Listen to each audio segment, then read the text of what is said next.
Hi there guys, I'm Nikhil from GreedyTech, and in this video I will be reviewing the Redmi K20 after 2 weeks of usage. By the way guys, I've already posted the unboxing video, so check that out for a complete physical overview and the complete list of specifications.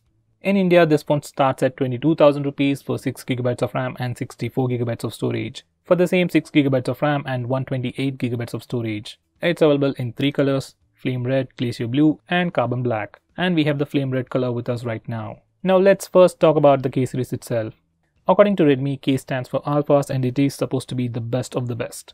But that's not really the case with this phone, at least at this price. So let's see what's good and what's bad about this phone.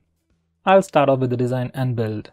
Unlike any other Redmi phone out there, this phone comes with a very premium design and build. On the front it has a 2.5D curved Corning Gorilla Glass 5 and on the back it has a 3D curved Corning Gorilla Glass 5.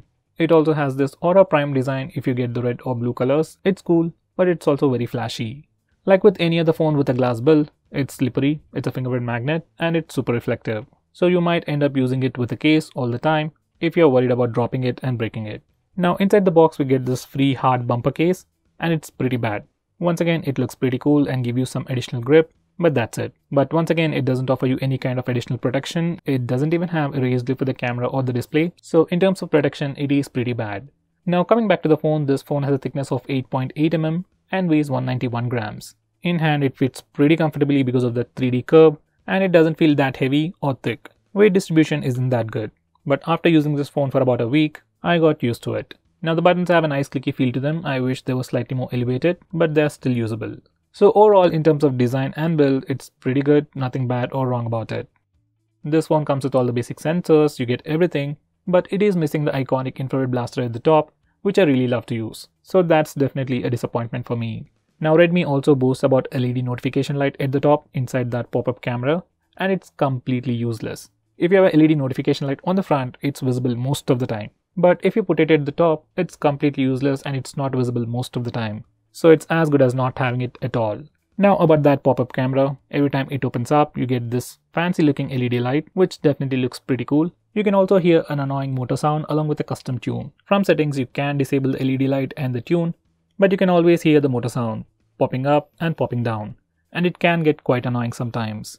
Now this pop-up camera has been very well tested, like a few 100,000 times, but it is pretty slow. Like, it is definitely the slowest pop-up camera I've seen in the past 2 years, I guess.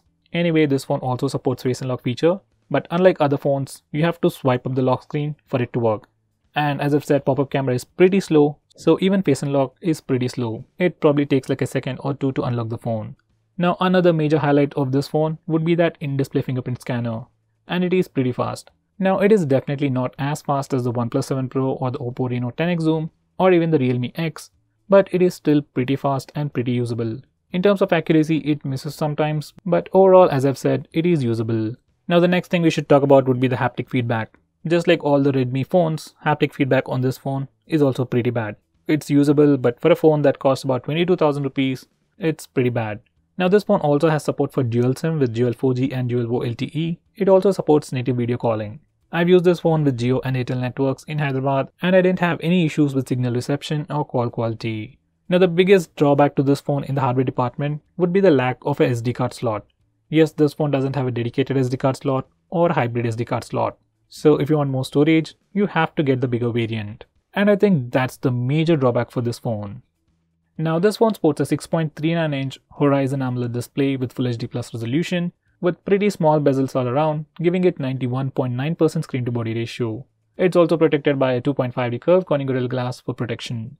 It has 600 nits of brightness, supports HDR and covers 100% DCI P3 color gamut. Now as this is an AMOLED display, there isn't much to talk about it. Colors look slightly saturated, blacks are deep, viewing angles are great and sunlight legibility is also pretty good. Even the auto brightness sensor works really well. Whether you're watching videos or playing games like PUBG, this display is awesome to look at as there is no notch or a punch hole design. You just get the complete display without anything blocking your view. If you enable the full screen gestures, you won't even see the notification bar and everything seems much more immersive. Now with this phone you also get some cool new features like always on display. It just displays the time, date and battery percentage. You also get a dedicated night mode which looks pretty cool on this phone. So overall display on this phone is pretty good, no complaints whatsoever. Now when it comes to cameras, On the rear, it has a triple camera setup, a 48 megapixel primary camera with Sony IMX582 sensor, with an 8 megapixel telephoto lens, and finally a 13 megapixel super wide angle camera with 124.8 degree field of view. On the front, it has a 20 megapixel camera with f2.2 aperture. Now the cameras on this phone are pretty good, they're good enough for the price, but they're not the best in the price segment. For a quick example, even though this phone has a 48 megapixel primary camera, sensor used in it is not the same as the Redmi K20 Pro or even the Redmi Note 7 Pro. Comparatively, camera used in the Redmi K20 Pro is definitely better than K20. So even though you do get some pretty good pictures from this phone, they are not the best. Now this phone also has a telephoto lens, and that's something to be hyped about. Even the picture quality from the telephoto lens isn't that great. It's actually much better to use the primary lens and zoom in a bit. Now the images shot with the wide angle camera are super wide and they capture a lot of details, and the picture quality is also pretty good. Overall, cameras perform pretty well in good lighting conditions, but when it comes to low light performance, once again they struggle. A lot of noise creeps in and images are pretty soft. Now the front camera is also pretty decent. It is definitely better than most phones in the price segment, but once again it is not the best. It has good dynamic range, sharpness is also pretty good, skin tones also look pretty good.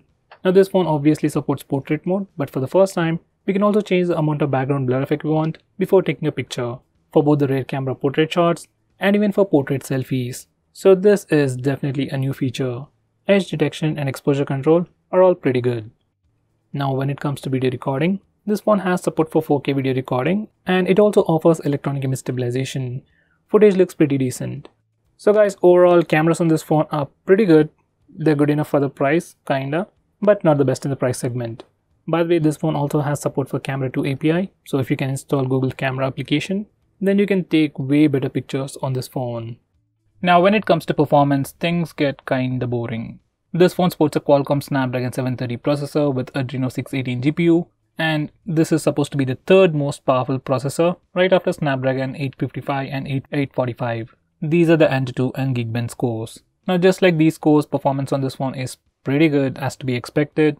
I played games like PUBG and Asphalt a lot on this phone and I didn't notice any lag or any kinds of hiccups. So performance is good as expected, and even the memory management is pretty good. While you're using the phone, most of the applications are still in memory, but if you put the phone aside for a few hours, some applications are getting killed. That's something I'm a bit disappointed in.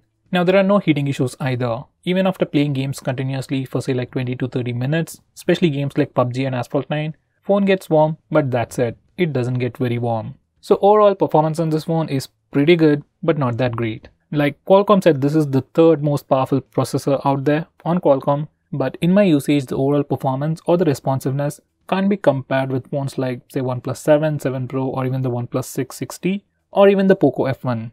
So even though it packs a lot of performance, in terms of responsiveness, it doesn't truly feel like a flagship phone, especially at this price. Now about the software, once again there isn't anything drastically new. Just like all the other Redmi and Xiaomi phones, even this phone is running MIUI 10 based on Android 9.0, that's Android Pie, and it packs tons of features which you can also find in other Xiaomi phones. Now this phone specifically comes with two additional features, that's Game Turbo 2.0, which is supposed to improve your gaming experience, reduce network delay, optimize touch latency, and so on, and it does work really well. Besides that, Xiaomi has also brought in always on display, dark mode, a new reading mode, and that's it. We still have the same old ads, ad recommendations, and so on. If it's your first time using a Xiaomi or a Redmi phone, you'll probably love the features, but if you're already using a Xiaomi or a Redmi phone, you won't find anything new in it. By the way guys, I've already posted a dedicated video on the tips and tricks and best features of Redmi K20. Check that out to know more about all the features offered by this phone. Link will be in the description. Unlike the Poco F1 which came with stereo speakers, this phone has a single speaker at the bottom. It is sufficiently loud for ringtones, alarms, and most importantly, it's great for media consumption as well. It also has a 3.5mm headphone jack, and the audio experience on headset is average. There's nothing great to talk about. Now this phone also has Bluetooth 5.0 support, and I've used Bluetooth headset a lot with this phone, more than a wired headset. Audio experience on Bluetooth headsets has been pretty good. Now finally, in the battery department, this phone sports a larger 4000 mAh battery, supports fast charging, and comes with an 18 watts power adapter inside the box. You can charge your phone completely in about 90 minutes. Now battery life on this phone has been pretty great. I have been constantly getting about 6 to 7 hours of screen on time on normal usage. Most of the times I was able to use this phone more than a day on just a single charge. So when it comes to battery and battery life, I really have no complaints.